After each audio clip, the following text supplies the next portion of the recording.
দর্শক, টাঙ্গাইলের গোপালপুরের শাঁখারীয়ায় যমুনার পূর্ব তীর রক্ষা বাঁধের অংশে তীব্র ধস দেখা দিয়েছে আর ঝুঁকিপূর্ণ হওয়ায় যান চলাচল বন্ধ রয়েছে। এই বিষয়ে আরও বিস্তারিত জানাতে এই মুহূর্তে টাঙ্গাইল থেকে সরাসরি যুক্ত হচ্ছেন সহকর্মী আতিকুর রহমান।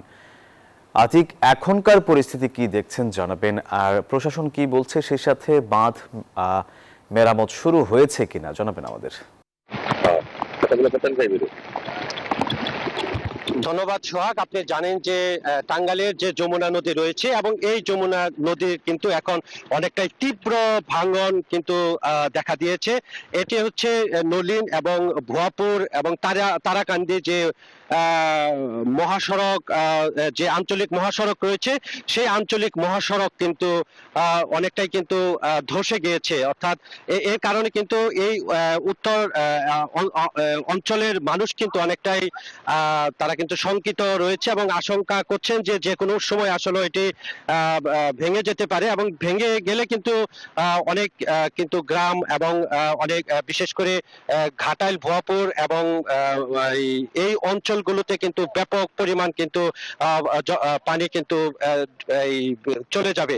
যার কারণে আসলে এই যে নদীর যে এই আঞ্চলিক মহাসড়ক, এই মহাসড়কে কিন্তু মেরামত করছে এবং জিও ব্যাগ কিন্তু পানি উন্নয়ন বোর্ড থেকে ফালানো হচ্ছে। তারপরেও কিন্তু এই যে মহাসড়কটি যে ধসে পড়েছে, এটি কিন্তু প্রতিনিয়ত কিন্তু ভেঙে যাচ্ছে। অর্থাৎ গত 2 দিনে কিন্তু প্রায় 150 মিটার কিন্তু এই যে নদীর গর্ভে কিন্তু চলে গিয়েছে। এটি একটি গুরুত্বপূর্ণ কিন্তু একটি বেড়িবাঁধ বলা চলে এবং এই বেড়িবাঁধটি যদি এই যমুনার যে পানি বাড়ার সঙ্গে সঙ্গে কিন্তু এই যে এলাকাবাসী যে রয়েছেন তাদের সাথে কথা হয়েছে, যে তারা বলছেন যে আসলে প্রতিদিনই কিন্তু জিও ব্যাগ ফালানো হচ্ছে এবং জিও ব্যাগ ফালানোর পরেও কিন্তু এই যে ভাঙন রোধ, সেটি কিন্তু কোনোভাবেই কিন্তু ঠেকানো যাচ্ছে না।